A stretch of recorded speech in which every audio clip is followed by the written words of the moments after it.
Oui, donc bonjour à tous. Donc moi je m'appelle Mathieu Schmitt, je travaille en médecine intensive réanimation à la Pitié-Salpêtrière et je vais vous présenter les résultats de l'étude PRONECMO, qui est une étude qui a évalué l'intérêt du décubitus ventral sous ECMO au travers d'un essai randomisé qui a été financé par un PHRC national.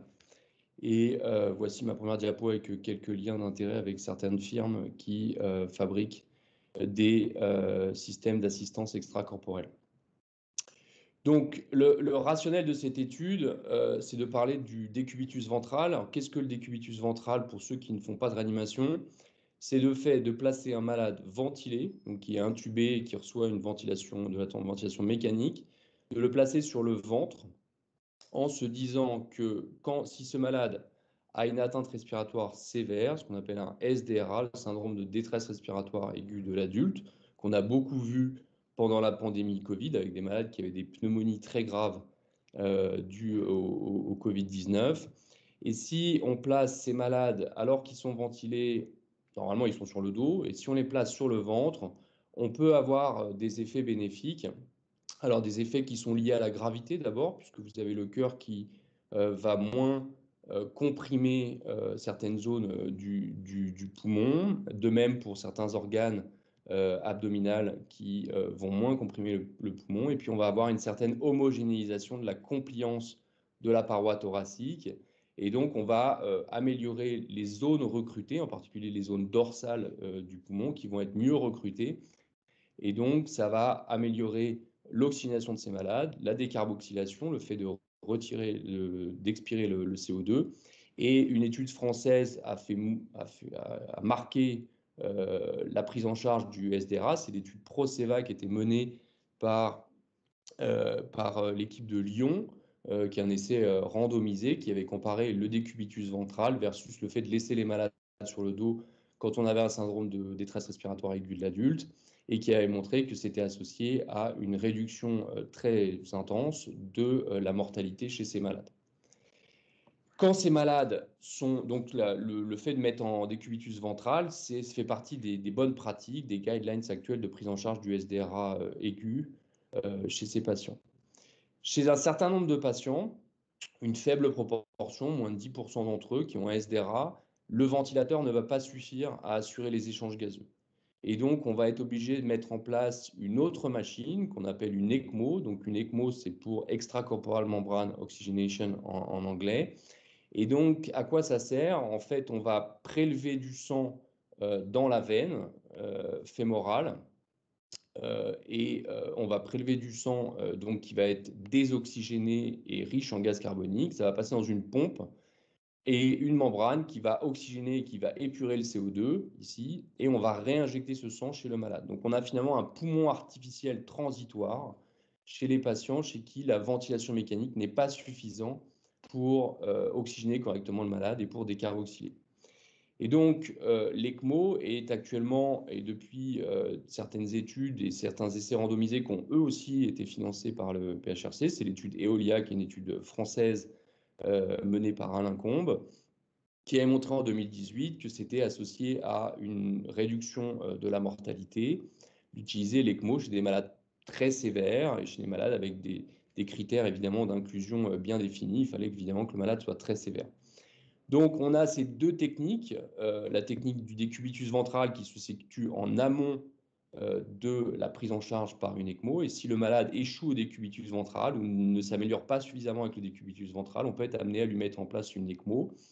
Et l'idée de ce travail PRONECMO, c'était de se dire que est-ce qu'il y avait un intérêt de poursuivre le décubitus ventral sous ECMO une fois que le malade était sous ECMO? Alors, il y a eu beaucoup d'études observationnelles jusqu'à la publication de l'essai PRONECMO qui allaient tous dans le même sens, beaucoup d'études observationnelles, que ce soit dans le Covid ou chez les malades non Covid, qui allaient dans le sens de dire que poursuivre le décubitus ventral sous ECMO, donc faire du décubitus ventral sous ECMO, était associé à une meilleure survie chez ces malades et une accélération du sevrage de l'ECMO, puisqu'on arrivait à recruter plus de poumons.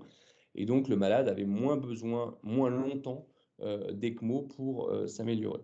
Et toutes ces études observationnelles sont allées dans le même sens, avec un effet plutôt positif de l'utilisation du décubitus ventral. Le problème, c'est que c'est des études observationnelles, donc de façon inhérente, c'est associé à des biais méthodologiques, d'où l'idée de faire un essai randomisé pour avoir moins de biais méthodologiques et avoir une meilleure méthodologie. Et donc, c'est l'objet de l'étude ProNECMO, l'essai randomisé ProNECMO, qui a été publié dans le JAMA il y a quelques semaines, qui s'intéresse donc à cette question. Donc l'objectif de cet essai, c'était de déterminer si l'utilisation du décubitus ventral sous ECMO véno-veineuse versus utiliser de l'ECMO véno-veineuse et laisser le malade sur le dos permettait d'augmenter le taux de succès de l'ECMO chez ces patients avec un SDRA sévère. Pour ça, on a eu l'aide de 14 réanimations en France, qui ont donc inclus des malades qui étaient, les critères d'inclusion étaient très simples, il fallait juste avoir une ECMO véno-veineuse depuis moins de 48 heures. Et puis, il y avait des critères d'exclusion assez classiques. Il fallait évidemment ne pas avoir de contre-indication au fait d'être mis sur le ventre, en particulier la grossesse, en particulier de ne pas être trop sévère en termes d'avoir uniquement une défaillance respiratoire et de ne pas être, on appelle moribond, avec une mort imminente, et enfin d'avoir un pronostic qui faisait qu'on espérait que le poumon allait récupérer et que ce malade-là n'allait pas être emmené vers une transplantation pulmonaire. L'intervention, c'était assez simple. Le malade était donc sous ECMO véno-veineuse. Il devait être ventilé selon les guidelines qui sont appliquées, qui appliquent l'utilisation d'un petit volume courant, des hauts niveaux de PEP, d'être en décubitus ventral avant la mise en place de l'ECMO. Et puis, dès que le malade était mis sous ECMO, il pouvait être randomisé dans les 48 heures. Et cette randomisation était stratifiée sur le centre, ce qui est habituel, sur le fait d'avoir une étiologie Covid ou non Covid, sur la compliance, c'est-à-dire l'élasticité de la paroi du poumon à la mise en place, ce qui est une manière d'exprimer l'élasticité, en fait la sévérité de l'atteinte pulmonaire, et le fait d'avoir reçu ou non du décubitus ventral avant la mise en place de l'ECMO.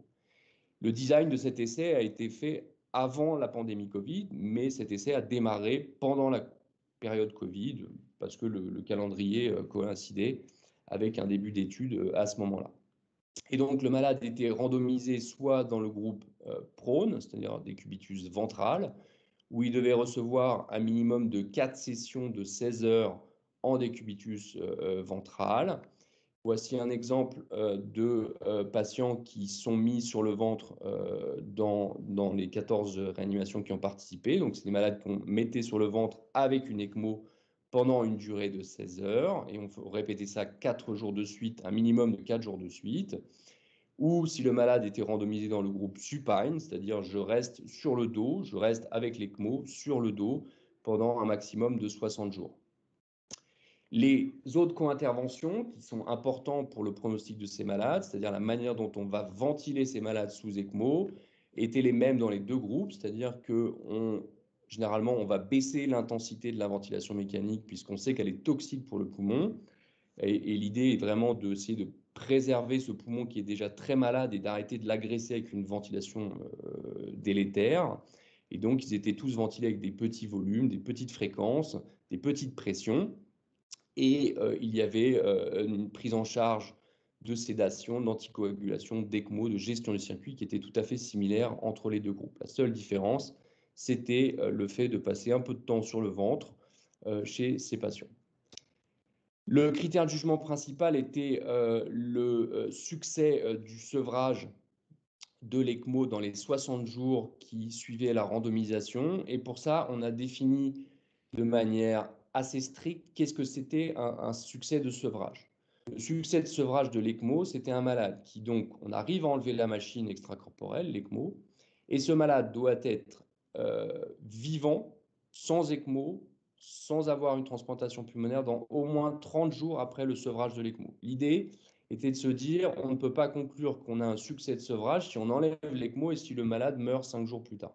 Ça, dans l'étude, c'était considéré comme un échec de sevrage puisque le malade mourait dans les 30 jours qui suivaient le sevrage de l'ECMO.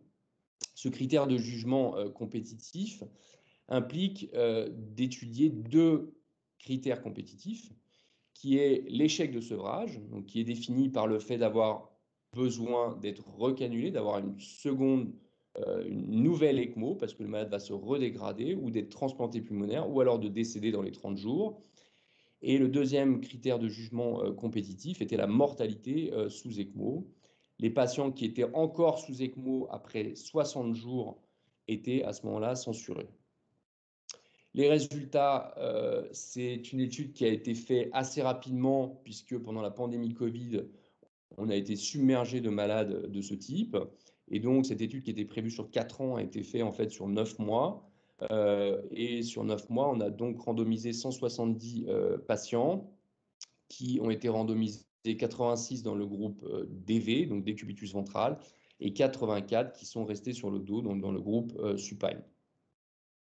Les caractéristiques de ces patients, c'était un âge très jeune, ce qui est une caractéristique assez classique, puisqu'on propose ça chez les malades où on a une chance de récupération.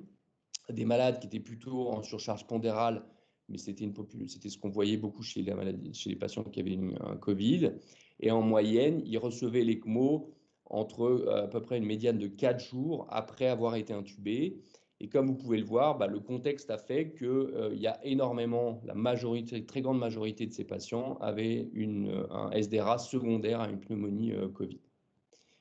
Ça, c'est les critères avant la mise en place de l'ECMO, les critères de sévérité. Donc, ils ont une compliance très basse, c'est-à-dire que l'élasticité du poumon est très altérée et ils ont un niveau d'oxygénation avant la mise en place de l'ECMO qui est très bas. Mais c'est aussi pour ça qu'on met en place l'ECMO. C'est évidemment parce que c'est des malades très sévères chez qui on est en échec de la ventilation mécanique.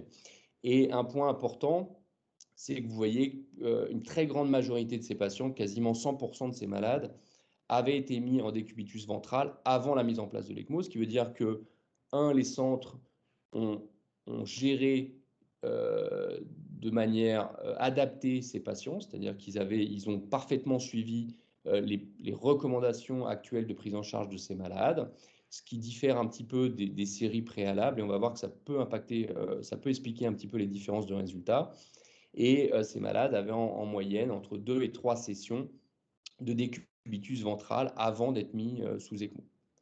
Donc, concernant l'intervention a été bien suivie puisque tous les malades qui ont été randomisés dans le bras DV ont reçu du DV et 80% d'entre eux ont reçu les 4 sessions minimales qui étaient prévues par le protocole, avec certains malades qui ont eu plus que 4 sessions et 20% donc, qui n'ont pas eu la totalité de ces 4 sessions. Et ceux qui n'ont pas eu la totalité des 4 sessions, c'est principalement parce qu'ils se sont améliorés et on a permis de sevrer l'ECMO assez rapidement avant même d'avoir eu besoin de faire les 4 sessions puisque l'oxygénation et la compliance étaient améliorées permettant de sevrer la machine. Le critère de jugement principal, voici le résultat principal de l'étude. Il n'y a aucune différence entre les deux groupes en termes de succès de sevrage.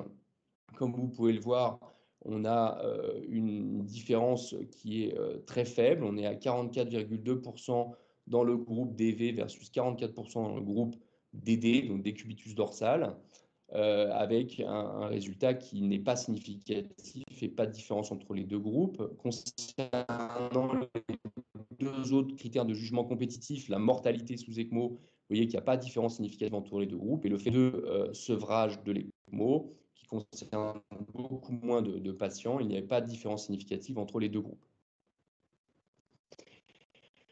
Concernant quelques critères de jugement secondaires, aucune différence entre les deux groupes.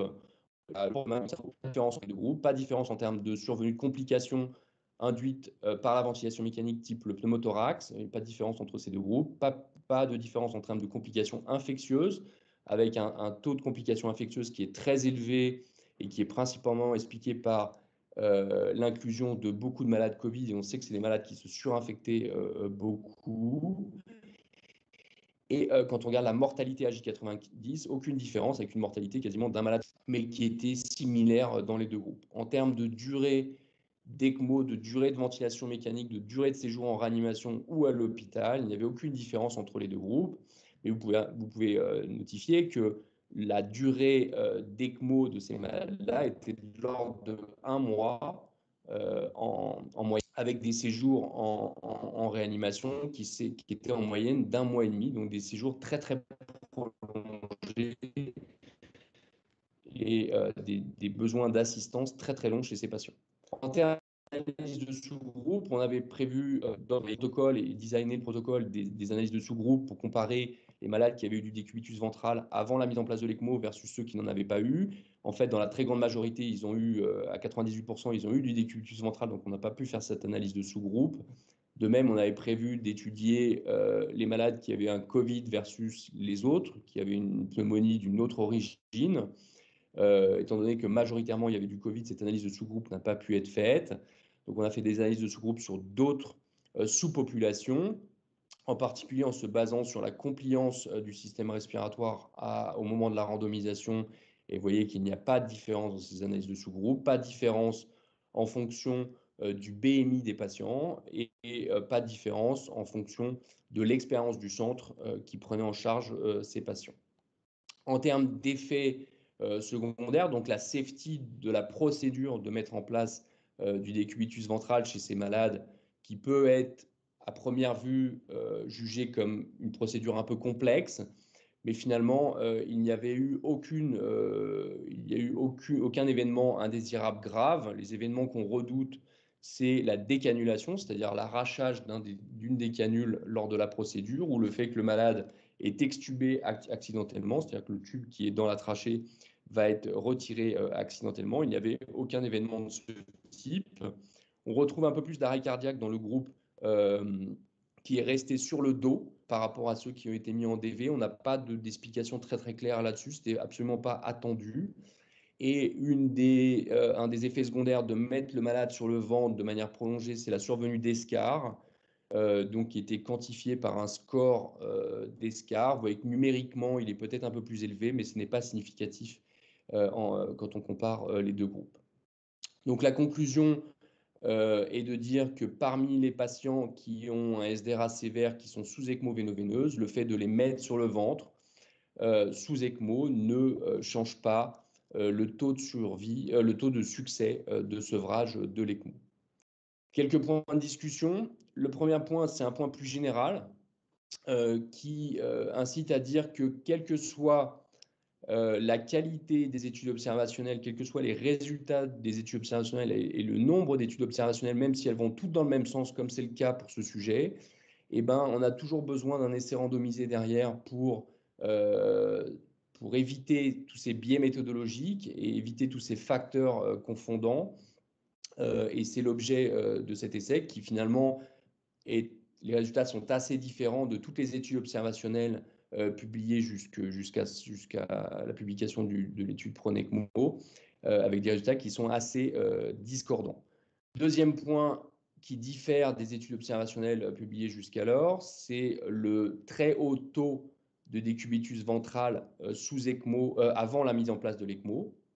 Donc ça, il y a plusieurs facteurs qui peuvent expliquer ça. Un, c'est une étude qui a été faite en France, où on fait beaucoup de décubitus ventral à juste titre avant la mise en place de l'ECMO. On suit strictement les guidelines. On était aussi dans une période où le nombre de lits de réanimation était quand même contraint. Donc, il était quasiment impossible de parler, de mettre en place une ECMO si on n'avait pas déjà tout essayé pour ne pas la mettre.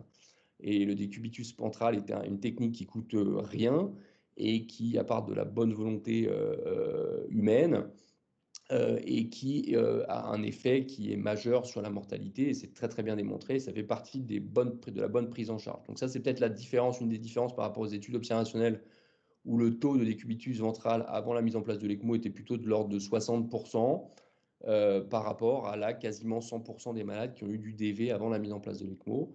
Deuxième point important qui diffère des études observationnelles publiées jusqu'alors, c'est la très grande majorité de malades qui ont un SDRA d'origine sur une pneumonie Covid-19. Et on sait que ces malades-là ont une mortalité qui était un peu supérieure quand ils sont sous ECMO, un peu supérieure par rapport aux malades qu'on ont un SDRA, par exemple, sur une pneumonie bactérienne, comme on avait l'habitude de voir avant le Covid. Et on sait qu'une des particularités de la pneumonie Covid, c'est des malades qui vont mettre beaucoup de temps à récupérer et qui vont avoir une durée d'assistance qui va être très très longue.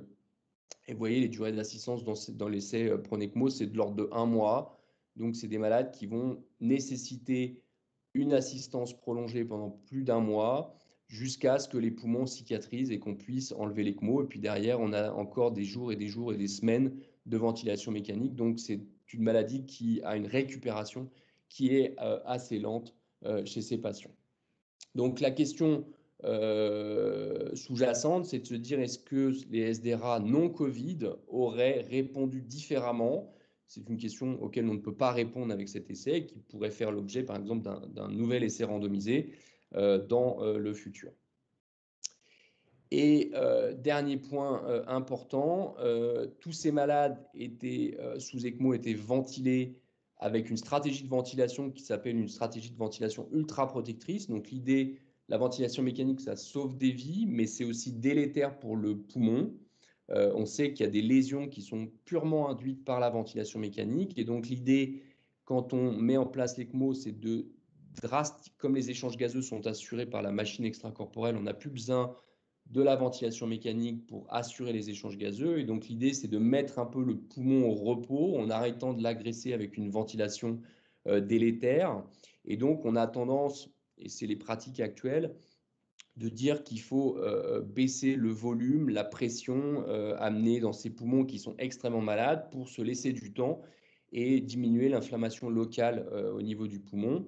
Et donc, est-ce qu'il y a un intérêt de faire du décubitus ventral chez des malades qui sont déjà protégés au niveau pulmonaire par cette ventilation qui a été largement réduite? C'est la question, une des questions sous-jacentes et qui peut expliquer pourquoi nous n'avons pas retrouvé d'effet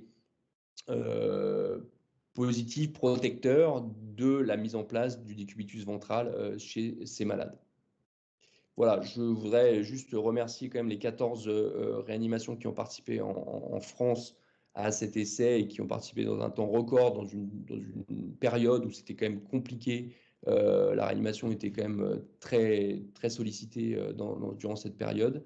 Voilà, et c'est un gros travail qui ne peut être fait que par une collaboration étroite entre ces 14 réanimations françaises. Voilà, je suis disponible si vous avez des questions. Merci beaucoup, professeur. C'était très éclairant. On a pas mal de questions en effet. Et si vous le souhaitez, vous pouvez rallumer votre caméra. Elles ont été posées avant la partie discussion. Et donc, il y a eu quelques éléments d'éclairage que vous avez déjà donnés. Mais parmi les questions, il y a est-ce que le profil de la population Covid et surpoids a, selon vous, un impact sur les résultats obtenus? Alors, Covid, c'est sûr, puisqu'on sait que le SDRA Covid, c'est un peu particulier quand même par rapport à ce qu'on a connu avec des pneumonies bactériennes classiques. Donc là, le Covid, j'en ai un peu parlé et je pense que ça a impacté nos résultats. Et ça peut faire que, on peut se dire que peut-être si on avait une population non Covid, et ben peut-être que les résultats seraient différents si on refait cet essai dans le SDRA non Covid. Et l'autre question, c'était sur l'âge, c'est ça? Sur le surpoids. Sur le surpoids, pardon. Le surpoids, bah, les patients en surpoids, généralement, répondent plutôt bien au décubitus ventral. Et alors là, ils étaient tous en surpoids, quasiment, puisque c'était un peu le morphotype classique du patient Covid en réanimation à cette époque. Donc, je ne peux pas vraiment dire que le surpoids a impacté, puisqu'ils étaient tous en surpoids. Donc, j'ai pas la comparaison avec des malades qui n'étaient pas en surpoids. Mais généralement, les malades qui ont eu un peu d'obésité sont plutôt répondeurs au décubitus ventral. D'accord. Autre question, y a-t-il des effets secondaires ou des séquelles à long terme liées au placement en position ventrale? Et question tiroir, y a-t-il des contre-indications pour certains patients? Oui, il y a des complications à long terme, qui sont pratiquement des complications esthétiques par les ulcères, enfin les escarres, pardon, c'est ça, par la survenue d'escarres. C'est la principale complication à long terme de ces malades-là. qui ont eu du DV. Il peut y avoir aussi des étirements du plexus brachial, mais généralement, si la procédure est bien faite et dans un centre qui a l'habitude, on peut minimiser cette complication. D'accord, Et d'accord. oui, c'est ça. Et les contre-indications pour certains Les patients, du contre-indications, coup? bah, c'est les contre-indications qu'on avait mis dans l'étude, hein. C'est en gros avoir une chirurgie abdominale récente. Bah, c'est peut-être pas terrible d'être mis sur le ventre alors que vous avez votre cicatrice qui n'est pas encore cicatrisée. La femme enceinte, même si c'est possible au cas par cas, bah, ça va quand même comprimer le fœtus ou l'enfant, donc il peut y avoir un retentissement sur le bébé. Après, c'est pas des contre-indications qui sont spécifiques au fait de faire du DV sous ECMO, c'est des contre-indications qui sont générales pour le décubitus ventral. De même, si vous avez une instabilité rachidienne, c'est des malades qu'il ne faut pas mettre en décubitus ventral. Si vous avez une hyperpression intracrânienne, ce pas des malades qu'il faut mettre en décubitus ventral. Bon, c'était pas tellement notre population qu'on avait recrutée, mais ça fait partie des contre-indications. Très clair, merci beaucoup. Autre question, que représente la pratique du décubitus ventral comme geste entre guillemets supplémentaire pour les soignants et est-ce que c'est évalué? Oui, c'est une charge pour le soignant, mais à partir du moment où on travaille en réanimation, c'est vraiment c'est vraiment de la pratique quotidienne. En gros, la procédure de mise en place du DV, si vous n'avez pas d'ECMO, ça prend grosso modo 5-10 minutes, grand max. Sous ECMO, c'est pas beaucoup plus long. C'est des procédures pour lesquelles les équipes s'entraînent, on fait de la simulation et c'est des choses qu'on fait. Et puis la répétition du geste, finalement, le fait que c'est assez fluide et c'est pas une grosse contrainte. Ok, Et ça marche très, merci. très bien. Oui. Et on se souvient aussi qu'on avait, pendant le Covid, mobilisé des étudiants, notamment de médecine, pour contribuer à ces gestes. Autre intervention qui vous remercie pour cette belle étude et qui pose la question suivante. Quel était le rationnel de stratifier sur la compliance pulmonaire? Pourquoi n'avoir fait que 4 séances? Et enfin, allez-vous continuer à réaliser des séances de DV sous ECMO? Ouais, c'est une bonne question. Alors, le rationnel de stratifier sur la compliance pulmonaire, c'était de se dire que la compliance pulmonaire, c'est l'élasticité du poumon. D'accord? Si vous avez un poumon qui est complètement ratatiné, bah, peut-être que s'il est trop ratatiné, il ne va jamais pouvoir se réexpandre quand vous allez le mettre sur le ventre. À l'inverse, si vous avez un poumon qui a une compliance normale, peut-être que le mettre sur le ventre, ça n'a pas d'impact. Donc, c'était en gros pour stratifier un petit peu la gravité de l'atteinte pulmonaire. Pourquoi on n'a fait que 4 séances? Bah alors après, on peut en faire 10, 15. Les choses, c'est on est quand même limité par le risque de survenue d'escar. Et ce chiffre 4, d'où il sort? Il sort de l'étude Proceva, donc l'étude qui avait fait DV dans le SDRA. On ne parle pas d'ECMO, sans ECMO, où les malades qui avaient donc été randomisés dans le bras DV avaient eu une médiane de 4 séances. Et c'est chez ceux-là où la mortalité avait été diminuée. Et enfin, est-ce qu'on continue de faire du DV sous ECMO? Donc, j'aurais tendance à dire que on réfléchit beaucoup plus au cas par cas et ce qu'il faut en faire, alors qu'avant, on avait une attitude assez systématique d'en faire chez tout le monde, parce qu'on y croyait vraiment. Ces résultats ont un peu freiné quand même notre ardeur. Néanmoins, compte tenu des limites que j'ai exposées, je pense que chez le malade qui n'est pas Covid et qui n'a pas une pneumonie d'origine Covid, on peut se poser la question de faire une séance de décubitus ventral et de voir au bout d'une séance, est-ce qu'on a amélioré les choses, est-ce qu'on a permis d'améliorer la compliance thoraco-pulmonaire. Et nous, on continue à en faire un peu plus au cas par cas chez les malades qui n'ont pas de Covid. D'accord, très bien. Autre question qui concerne plutôt le profil des patients inclus. Le fait que la population soit jeune, autour de 50-55 ans, est-ce que cela a eu un impact? À âge plus élevé, le décubitus a-t-il un impact? Alors, on est habitué que ce soit une population jeune. La population qui reçoit une ECMO, c'est toujours une population jeune. C'est une technique qui n'est pas proposé chez des malades qui n'ont plus de 65 ans, on va dire. 60... Après, c'est un peu au cas par cas, mais grosso modo, c'est à peu près 65 ans la limite. On sait que l'âge impacte énormément sur le pronostic de ces patients. Et c'est pour ça que c'est une technique très très lourde, qui est grévée d'une mortalité importante, d'une morbidité importante. Ces malades qui vont passer des semaines et des mois en réanimation. Et donc, c'est réservé à une population jeune qui a un potentiel de récupération. Et malgré ça, on a une mortalité aux alentours de, hors Covid, on a une mortalité aux alentours de 40% chez ces malades graves qui sont très jeunes. Donc, l'âge 50-50-50, c'est vraiment un âge habituel, si vous voulez, quand on parle d'ECMO véno-veineuse. Et je ne pense pas que ça a eu un impact. Je ne pense pas que l'âge ait vraiment un impact sur le fait d'être répondeur ou pas répondeur au décubitus ventral.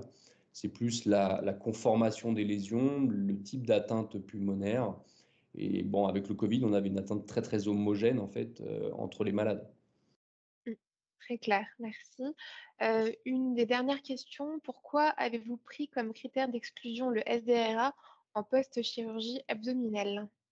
Bah justement, parce que en post-chirurgie abdominale, c'est des malades où c'est compliqué de les mettre sur le ventre, puisque vous avez les rodons qui sont au niveau de l'abdomen, la cicatrice qui est absolument pas, qui est toute fraîche, hein. Et donc, remettre ces malades sur le ventre, la chirurgie abdominale fait partie d'une contre-indication relative, ce n'est pas une contre-indication formelle, mais on voulait respecter les contre-indications habituelles, on va dire, du décubitus ventral, et la chirurgie abdominale en fait partie.